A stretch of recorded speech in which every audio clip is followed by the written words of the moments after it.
how's it going, YouTube? So today's build or discussion will be about Frostblades and whether it is a viable league starter and what builds you should look for to play as a league starter if you're kind of newer to the game, because having a good league start build is actually a pretty important thing. So a lot of times I make builds that aren't like fully fleshed out for league starts, so they shouldn't be like copied, and a lot of them are meant for aura stackers and players who want to take the build all the way to the end with aura stacking.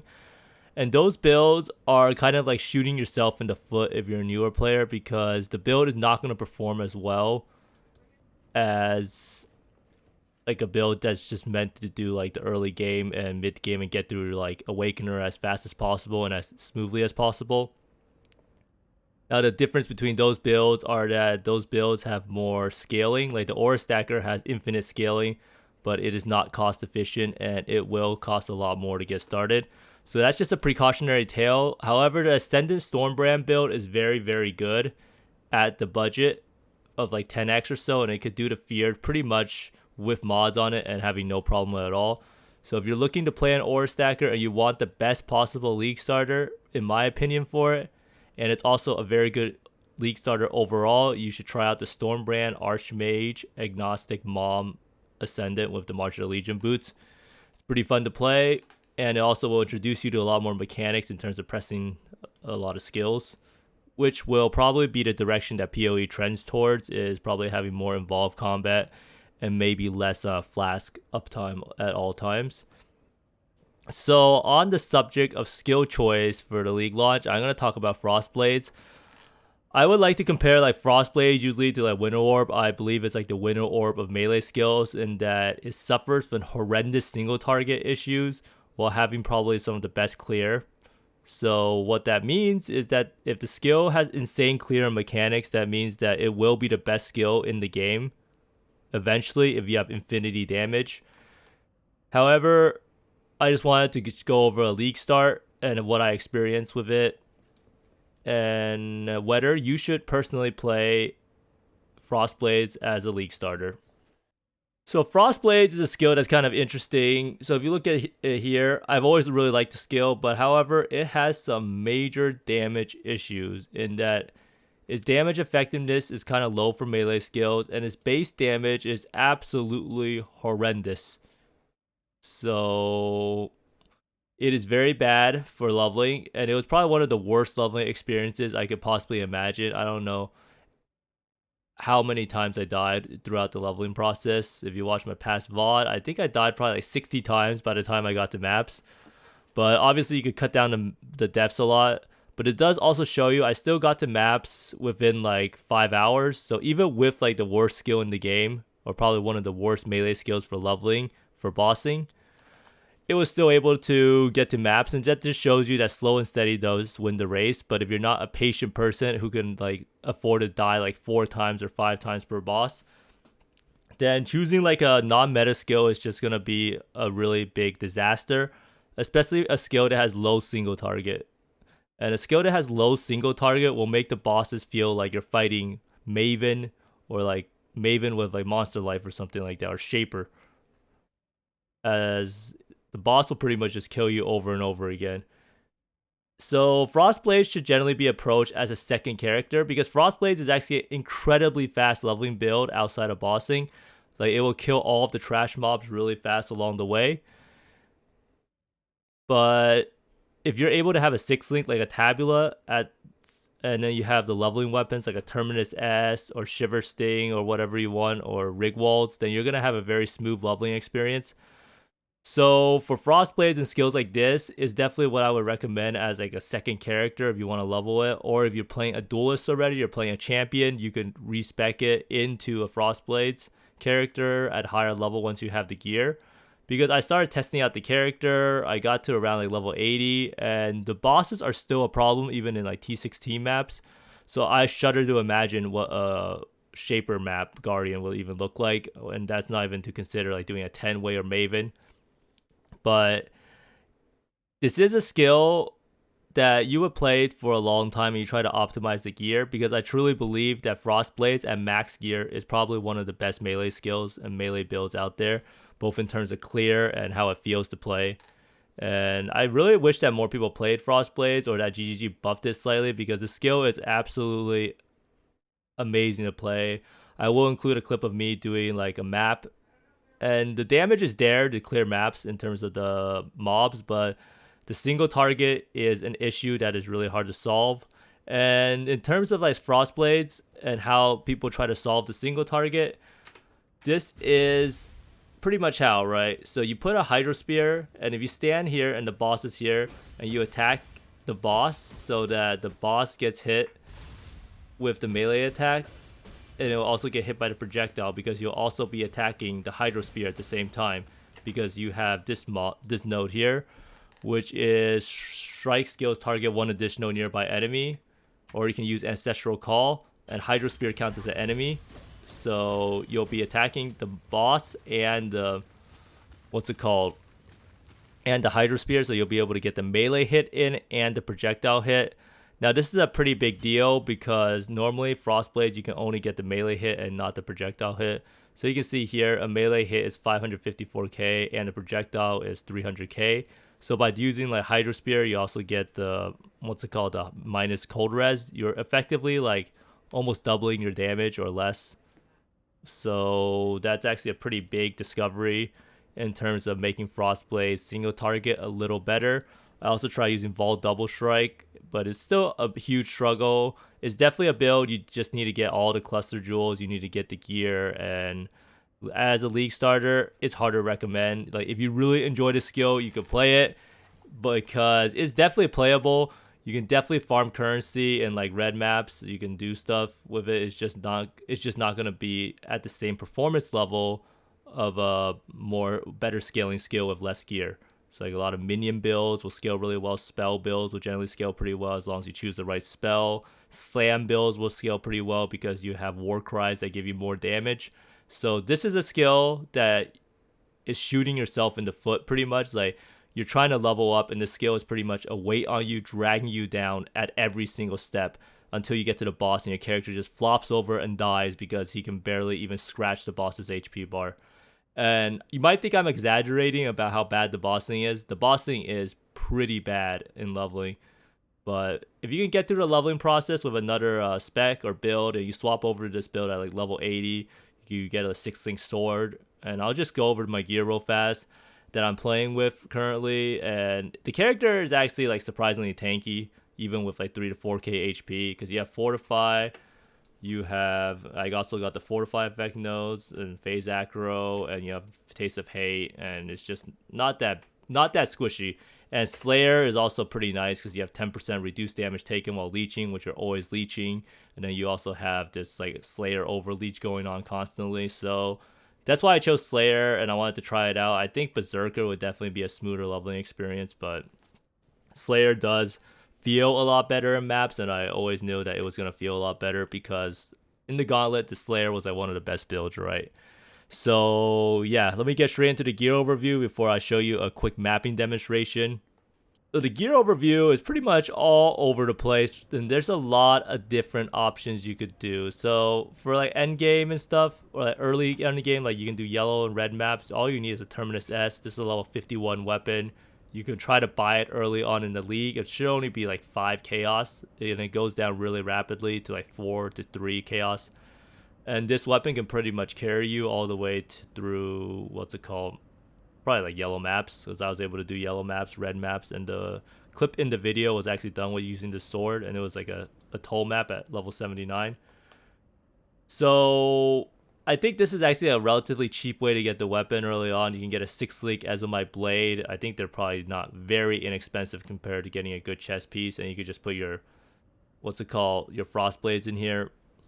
I did get a 6-link lionized vision because I was trying to use a 7-link pseudo, and this chest is like 3 to 4x probably, but I don't really know if it's worth it. If you want to go a super budget option, you just put the frost blades in here and use a 5-link chest. That's actually a good chest rather than this chest. I guess the Pierce is not too bad, but I'm not really sure how good it is with Frostblades. I do notice it a little bit.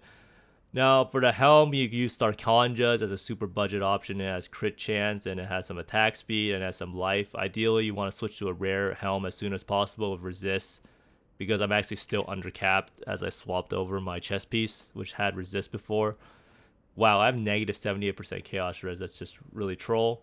So the amulet, I pretty much just went all damage. I used the essence with contempt. I found multi on it, and then I crafted life. And same with these. These are just life and resist. Pretty much life and resist. Life and resist. So they're just like basic rares with life and resist.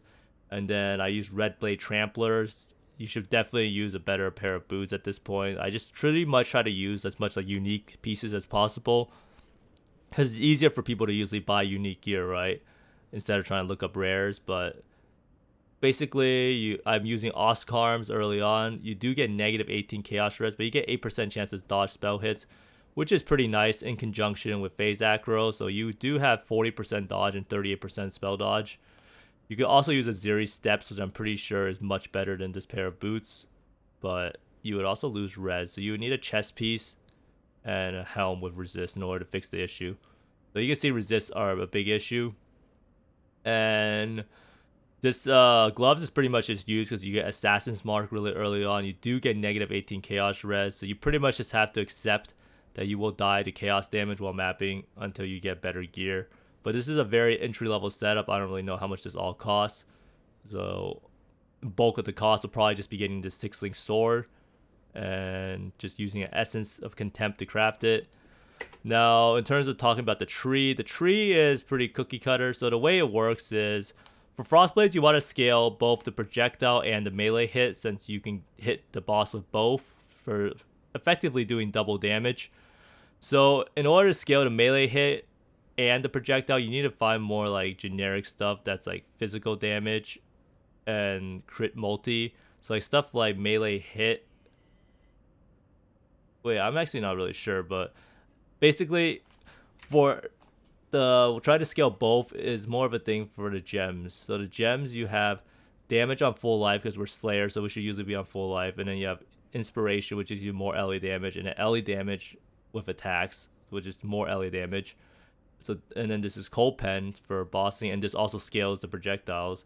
And then this one right here, more melee physical damage. Because it's melee physical damage, that actually does not scale the projectile hit. So this is actually considered like an okay gem, but it does not scale the physical hit, but it's actually probably the best option. So as usual, you can always use pop to find out what the actual best option is. So for here, multi-strike is definitely used. Damage on full life, inspiration. So what am I actually missing here? Is that inspiration, multi-strike, damage on full life. So I don't have multi-strike in my links, so I'm trolling. So no wonder it felt like kind of weird while playing. But always make sure to check what you have in the links. So it's a good thing I make the video. So that's probably why the playstyle felt a little awkward. But like I said, this is what I'm using: Leap Slam, Fortify, Hatred, Ancestral War Chief. Ideally, you want Rage and you want faster attacks. So if you jump on people, you will proc Fortify. And with faster attacks, that's actually pretty fast. So, and a lot of attack speed. Because this build, you want to scale the attack speed as much as possible. And then here I have cast some damage, take a Mortal Call. I think later on you want to go Enduring Composure. And that should give you pretty good defenses overall. I don't really know how it will be for bossing, honestly. I'm using Precision, Hatred, and Herald of Purity at the moment. I use Smoke Mine, Blood Rage, Power Charge on crit with Hydro Spear to get some power charge generation, although it's pretty bad. And then I use Vault Double Strike and Vault Ancestral War Chief. But obviously you shouldn't really copy the build right now because that is very infancy. I will update a little bit more, so I just want to give you guys a little quick update about this Frostblade character. And this character pretty much just illustrates like how you cannot just choose any skill as a league starter. Like, as fun as a skill may be and as fun as a skill may look, everyone remembers Crackling Lance, right? And Crackling Lance baited so many people at league start, and what did everyone do? They swapped over Crackling Lance to Arc. So Frostblades would definitely be a bait skill. So imagine if like Frostblades came out at league launch, GGG releases some cool like video of the skill in action, and yeah, this skill looks pretty good in action, right? But then you go do a boss and it's just completely horrible. So in the Crackling Lance video, if people remember, it was using it in impulses for clear, so it looked pretty good, right? But people figured out that Crackling Lance was horrendous in map clearing, right? So that's like something to keep in mind when GGG announces the new skills and shows more footage of it, is that a skill can look really good in a video, but without the numbers to back it up, without the mechanics to back it up, the skill can be garbage, just like Frostblades is. Frostblades is literally garbage for single target because its numbers are so bad and it's scaling, and it's a pretty like heavily scaling skill, but it needs a lot of gear to reach the point. So Frostblades is considered, in my opinion, the winter orb of melee skills. Probably the best skill in the game for melee once you have the damage, but also probably one of the worst starters that you could possibly try out. Compared to other melee skills, like both the steel skills and the slam skills are probably much better. The strike skills just need a lot of love from GGG, so hopefully they address that in the new patch with the widespread meta shift. So maybe the meta shift is that Frostblades will be the best build in the game, and then everyone can play Frostblades, right? But I'm going to show you the, the mapping demonstration with this build, and then I'm going to talk quickly about what skill you should actually choose at league start.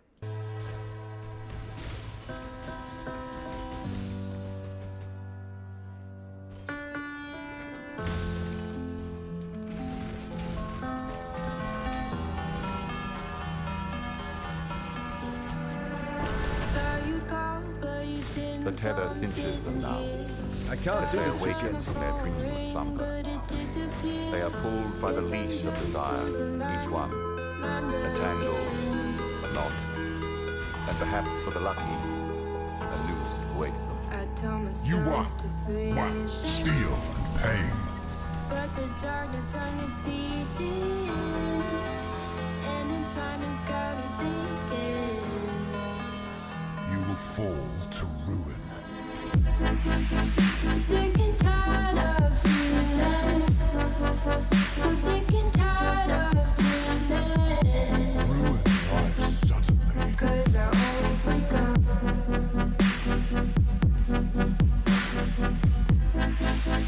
Sick and tired of believing that this pain will never end. Oh, I've had enough.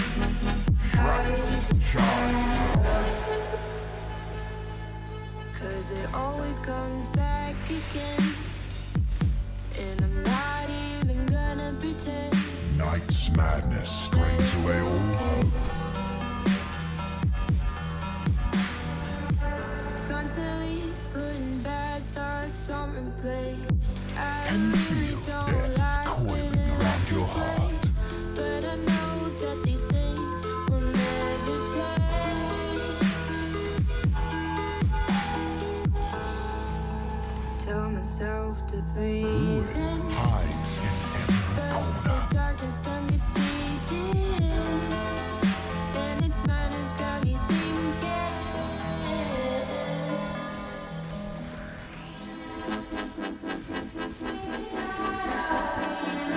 So sick and tired of dreaming, I can practically see your 'cause I fingers always wake up. Sick and tired of believing that this pain will never end. Oh, I've had enough. I've had enough. So hopefully everyone enjoyed the mapping demonstration. As you can see, the mapping is very smooth with the character. The bossing is honestly fine at a certain gear level. As you can see, it will die pretty fast. Now I wanted to talk about quickly before I end the video about what beginners should generally choose for a league start build. If you are a beginner to the game, it's pretty overwhelming, right? There's so many options out there, so many builds, and there's endless builds. Some builds even have a lot of views and are upvoted. But the main thing to think about is you want to choose a build that's as strong as possible, because the game is pretty hard if you haven't really played it before. And choosing like an off meta or a build that's not at like the most meta is pretty much shooting yourself in the foot, right? And especially a lot of builds do not scale well in red maps and do not scale well in doing like invitations or like the hardest content in the game. There's a lot of builds are just like good for doing yellow maps, and then you will reach a wall, which is called like the rookie wall. If you play like any sports or you follow any teams, you know how like rookies hit this wall. So if you're a rookie in PoE, you're gonna hit this rookie wall, and then your build is suddenly gonna fall off hard, and you're gonna just be chain dying. You're gonna reach the bosses, and you're gonna have a Frostblade like experience. The boss's HP will not be moving, while you just constantly die. You lose all the portals, your XP is all gone, and then what happens? You hate the game, you want to quit the game. And that's something you can do to mitigate that. And I feel like a lot of beginners and noobs, not saying that people who watching this are noobs, but people who like don't know much about the game should choose the best league starter possible. And I will try to make a video about what I personally believe are the strongest league starters. And most people will tell you like what the most meta skills is. If you go on like the Reddit, as much of a meme as Reddit is, they do have a general consensus of what is the best, or you can ask in people's chat. But the best builds are kind of far ahead. Like, it's not even comparable in strength, right? Like, the top builds are miles ahead of the worst builds for starting off and making a beginner's life a lot easier. So that's just my 2 cents on it. Choose the best build possible. Even if you don't really like the skill or it looks bad, you'll have a lot more fun with it when you're in red maps and you're not actually dying to the boss and you're actually able to kill the boss. But if you like this content, be sure to like and subscribe. I do try to make a video every day, and I do try to stream every day too. So if you want to see more Frostblades action and see if I can actually like bring this character to do some hard content on semi-affordable gear, be sure to tune in. But thank you everyone for watching, and I hope you find more mirrors and exhausts than I do.